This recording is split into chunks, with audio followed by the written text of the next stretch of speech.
খুবই বিপদের একটা কথা। রাজনৈতিক দলের কর্মীদের প্রশিক্ষণ দেওয়ার অভিযোগ হেফাজতে সেনা কর্মকর্তা।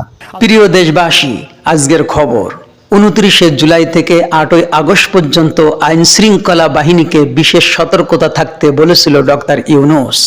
প্রথম আমরা ভেবেছিলাম কেন এমন উদ্দেশ্যে নেওয়া হচ্ছে, দেশবাসী বড় কিছু পেতে যাচ্ছে না দেশে অনেক কিছু হতে যাচ্ছে, কিন্তু এটার গোমর ফাঁস হয়ে গেল। এখন দেখেন, একজন সেনা অফিসার মেজর, তিনি আওয়ামী লীগের টপ লেভেলের সন্ত্রাসীকে গেরিলা ট্রেনিংয়ের বা গেরিলা যুদ্ধের ট্রেনিং দিচ্ছে, সেটা ফাঁস হয়ে যায় এবং সেই দুষ্কৃতিকারী সেনা অফিসার আটক হয়ে যায়। সেনাবাহিনীর হেফাজতে রয়েছে তিনি, জিজ্ঞাসাবাদ চলছে তাকে, সব আসল তথ্য বা গোমর ফাঁস হয়ে যাবে। দেখছেন, ডক্টর ইউনূসকে শেষ করে দেওয়ার জন্যে, নির্মূল করে দেওয়ার জন্যে দেশের সরকারি বাহিনীকে ব্যবহার করে টাকা ছড়িয়ে কী ধরনের কর্মকাণ্ড চালাচ্ছে। এর মূলে রয়েছে বাহাউদ্দিন নাসিম এবং সব কিছুর আঞ্জাম দিচ্ছে শেখ হাসিনার ছেলে জয়। শেখ হাসিনা তো আছেই, আর সকল রকম সাহায্য করেছে ভারত সরকার। তারা এমনভাবে সেই জঙ্গি ট্রেনিং দিচ্ছে, আইন শৃঙ্খলা বাহিনী এবং সাধারণ লোকেরা যাতে বুঝতে না পারে, সেজন্য বিদেশে পাঠানোর কথা বলে ঘর ভাড়া নিয়ে সেখানে ট্রেনিং দেওয়া হচ্ছে। এমন ধরনের কথা বলেই জায়গাটা ভাড়া নেওয়া হয়েছে। তো দর্শক, এই বিষয়টি নিয়ে আমরা বেশি আলোচনা করতে চাই না। আসুন, সোশ্যাল মিডিয়ায় বিশাল ঝড় তুলেছে এ ব্যাপারে। কিভাবে কি হচ্ছে তার মূল রহস্য বুঝতে পারবেন। একটু ধৈর্য ধরে সামনে আপনারা ভিডিও শুনতে বা দেখতে থাকুন। আর আমাদের চ্যানেলে যারা নতুন আছেন তারা সাবস্ক্রাইব, লাইক করে অন্যকে শোনার সুযোগ করে দিন। গরম এবং নরম খবর আমাদের এই চ্যানেলে ইনশাল্লাহ পাবেন। তাহলে আসুন, আর দেরি করার প্রয়োজন নেই, আমরা বিষয়টি প্রথমে মালেক আফসারির কাছ থেকে সরাসরি শুনে আসি, তাহলে সব কিছুই বুঝতে পারবো ইনশাআল্লাহ। ডাক্তার শফিকুর রহমান সাহেব, উনি হাসপাতালে আছেন, আপনারা জানেন, ওপেন হার্ট সার্জারি হবে। ওনাকে কিন্তু বিদেশে রাজি করাইতে পারে নাই চিকিৎসা নেবার জন্য। বলা হয়েছিল বিদেশের কথা, বলে না, আমার দেশের মানুষ তো আর বিদেশে যে চিকিৎসা নিতে পারে না, তাদের সেটা ভাগ্যেতে নাই। তাহলে আমার ভাগ্যেতে কেন অত বড় সুযোগ আসবে? এই সুযোগটা উনি নেয় নাই। ওনার এই চিকিৎসার পিছনে জামাতে এমন মানুষও আছে, জানেন, 1000 কোটি টাকা খরচ করতে রাজি আছে। হ্যাঁ, এমন মানুষও আছে, কিন্তু উনি রাজি হয় নাই। বাংলাদেশের ভিতরেই ওনার চিকিৎসা হবে, ঢাকাতেই চিকিৎসা হবে। উনি আল্লাহর কাছে দোয়া চাইছেন, সবাই কাছে দোয়া চাইছেন, আমরা সবাই দোয়া করব। এবং উনি যে নজির সৃষ্টি করলেন, এটা কিন্তু আমরা চিরদিন মনে রাখবো। এটা একটা দৃষ্টান্ত স্থাপন করলো। আমাদের দেশের অনেক দেখছি আমরা, এই যে গত 54 বছর দেখে আসছি, তো কার একটু কাশি হইলে, হাঁচি হইলে, একটু কানে ব্যথা করলে, একটু নাকে ব্যথা করলে, একটু পাদু আসলে বিদেশের চিকিৎসার জন্য চলে যায়। কেউ রুখতে পারে না তাদের, তারা বিদেশে যাবে, কারণ তাদের টাকা আছে ভাই, যান বাঁচানো খরচ, তো যাবে না কেন? এই কারণেই বাংলাদেশে কোনো চিকিৎসা ব্যবস্থা গইরা উঠে নাই, আর গইরা উঠতে দেয় নাই ওই যে পাশে থেকে, কারণ তারা তো একটা দোকান খুলা করছিল চিকিৎসা খাতে, শত শত কোটি টাকা নিয়ে চলে যেত। ওই ব্যবস্থাটা বাধা হয়েছে, এখন এটা যাচ্ছে চীনে। কিন্তু কখনো ভারতে, কখনো চীনে, কখনো সিঙ্গাপুরে যাইতে হবে কেন? 54 বছরও কেন চিকিৎসা ব্যবস্থার উন্নতি হলো না? কারণ ওই যে ওনাদের কাছে টাকা আছে, ওনারা যাইতে পারে। তাই এখানে চিকিৎসার উন্নতি করে লাভ কি? তোরা মর, আমাদের তো টাকা আছে, আমরা যাবো। কিন্তু জামাতে আমির সাহেব আপনাদের চোখে আঙুল দিয়া দেখাই দিল যে, ও নেতারা, তোমরা যেটা করতে এটা ভুল। আজকে ওরা যদি সত্যি বিদেশে না যাইতো, আমির সাহেবের মতো বাংলাদেশের চিকিৎসা নিত, এই দেশের চিকিৎসা ব্যবস্থা অনেক উন্নতি হয়ে যেত। যাই হোক, জামাতে আমির সাহেবের জন্য আমরা প্রাণ করে দোয়া করব। ইনশাআল্লাহ উনি ফেরত আসবেন, ওনাকে ফেরত আসতেই হবে ভাই। এই বাংলাদেশের জন্য দরকার আছে ভাই, ওনাকে দরকার আছে। হয়তো অনেকে বলবেন, ওই মিয়া আপনি দালালি করেন নাকি? হ্যাঁ, জামাতে দালালি করেন? আমি বলবো যে ভাই, আমরা সবাই দালালের ভাই, কারো না কারো দালালি তো আমরা করি। আমি একটু জামাতের দালালি করলাম, অসুবিধা কি? তাই না? আমি তো কোনো অসুবিধা দেখি না। কেন করি জানেন? কারণ আছে। আর এই জামাত না থাকলে পাশে, ইউনূস তার টিকতো না। নাটাই সুতা কার হাতে, তার সন্ধান করতে হবে ভাই। হাওয়ায় উড়ে, হাওয়ায় ঘুরে, কত রঙের ঘুড়ি, এই না জগৎ জুড়ি। নাটাই সুতা যার হাতে, তারই সন্ধান করি। আমাদেরকে তার সন্ধান করতে হবে।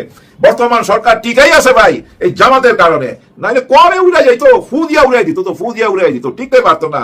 যেসব ষড়যন্ত্র ধরা পড়তেছে বর্তমানে, মহা কেলেঙ্কারি ভাই, ভয়াবহ ঘটনা। আমার দেশ পত্রিকাটি যারা সবসময় ফলো করেন বা ওনাদের অনলাইনে খোঁজ খবর রাখেন, তারা নিশ্চয়ই জেনে গেছেন কত বড় একটা ষড়যন্ত্র ফাঁস হলো। এই ষড়যন্ত্র তো বুঝছেন, হ্যাঁ, ওয়াকার সাহেবকেও প্রশ্নবিদ্ধ করবে। এই ষড়যন্ত্রটা বুঝছেন, আমাদের সেনা প্রধান যারা ওয়াকার সাহেবকেও প্রশ্নবিদ্ধ করবে। গোপন একটা ষড়যন্ত্র ভাই, ভয়াবহ। এই যে পুলিশ একটা সতর্কবাণী দিল না আমাদেরকে যে 10-12 দিন খুব হুঁশিয়ার থাকতে হবে, এর পিছনে কারণ কি জানেন?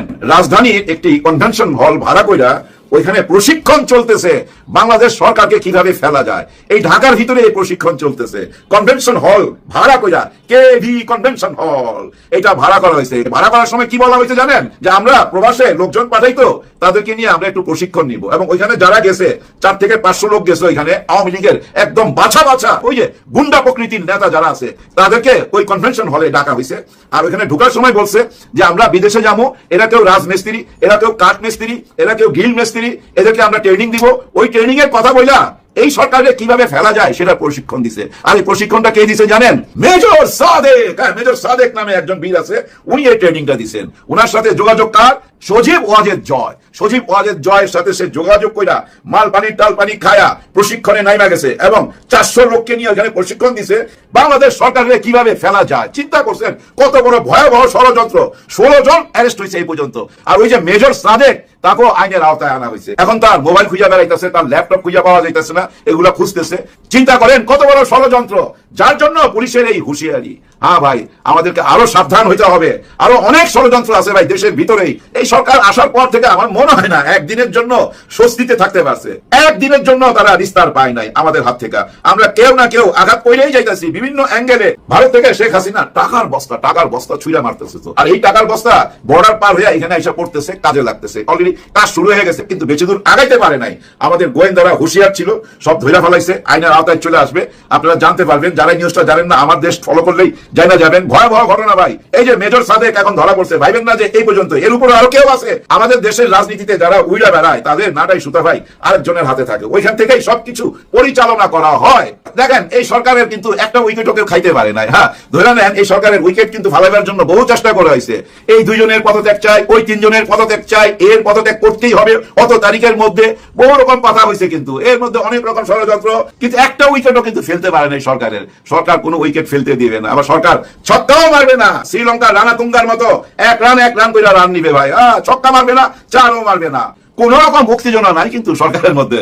সরকার কিন্তু একদম নীরব, চুপচাপ দেখা যাইতেছে। ওই যে ঝড় আসার আগে ওয়েদার যেমন ঘুমট বাইন্দা থাকে, গাছের পাতাও নড়ে না, বাতাসও নাই, কেমন জানি একটা থমথমে অবস্থা। ওই থমথমে অবস্থা কিন্তু সরকারের মধ্যে, একদম চুপচাপ। কারণ একটা ঝড় তো আসতে যাচ্ছেই। 5 তারিখের আগে ঝড় তো আসতেই হবে, জুলাই সনদপত্রের ঘোষণা করতেই হবে, 3 তারিখে ঘটনা ঘটাইতে হবে ভাই। কোনো উপায় নাই। যত বাধাই আসুক কেউ রুখতে পারবে না, এই সরকারকে কেউ রুখতে পারবে না। আপনারা কেউ হতাশ হবেন না, কারণ ওই যে একটু আগে বললাম, সরকার একা না ভাই। সরকারের পাশে জামাত ইসলাম আছে, আর জামাত ইসলাম থাকবে ছাত্র শিবির থাকবে, আর ছাত্র শিবির যেখানে আছে ওইখানে এনসিপি নিশ্চয়ই থাকবে। বর্তমানে কিছু কথাবার্তা শোনা যাচ্ছে এনসিপির সাথে ছাত্র শিবিরের দূরত্ব বাড়তেছে। নাহিদ ইসলাম কিছু বক্তব্য রাখছে যে জুলাই গণ অভ্যুত্থানের পিছনে যে কলকাঠি নার্সের শিবির শোনা যায়, এটা ভুল। আমরা কারোর চাবিতে চলি নাই, আমরা কোনো চাবি দেওয়া পুতুল না, আমাদের পিছনে জামাত শিবির ছিল না, এমন একটা কথা বলছে। এগুলো আমি মাথায় নিতে চাই না। কেন জানেন? এগুলা তাদের মেকিং গেম। হ্যাঁ, নিজেদের বোঝা পড়ার খেলা এগুলা। এই খেলাতে আমি পড়তে চাই না। আমার ব্যক্তিগত ধারণা, এনসিপি শিবির ওরা একই আছে, কোনো দূরত্ব সৃষ্টি হয় নাই। ওই রসুনের মতো এক জায়গায় আছে, নিজেরা ঠিক আছে। আমাদেরকে হয়তো একটু মাইন্ড ডাইভার্ট করার জন্য এইসব বলতেছে। যাই হোক, আমরা ওদিকে মাইন্ড ডাইভার্ট করতে চাই না। আমরা মাইন্ডটা ঠিক রাখতে চাই একদিকে, সেই নজরটা দিতে চাই বাংলাদেশের পতাকার দিকে। দেশ আগে ভাই, দল পরে, দেশ আগে, তাই না? আর এই দেশের জন্য কারা সবচেয়ে ভালো দল, এটা যদি আমরা 2026-এ না বুঝতে পারি, আর কোনোদিন বুঝতে পারব না। আর এখনই এটা বুঝার শেষ সময়, এরপরে আর বুঝার কোনো সময় থাকবে না আমাদের হাতে। দেখেন ভাই ব্রাদার, জুলাই গণ অভ্যুত্থানের সাথে সব দলের লোকই জড়িত ছিল, বাংলাদেশের সবাই জড়িত ছিল।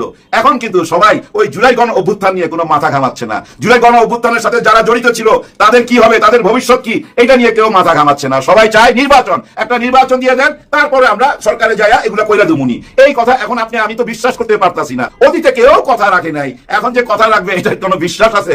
কোনো বিশ্বাস নাই।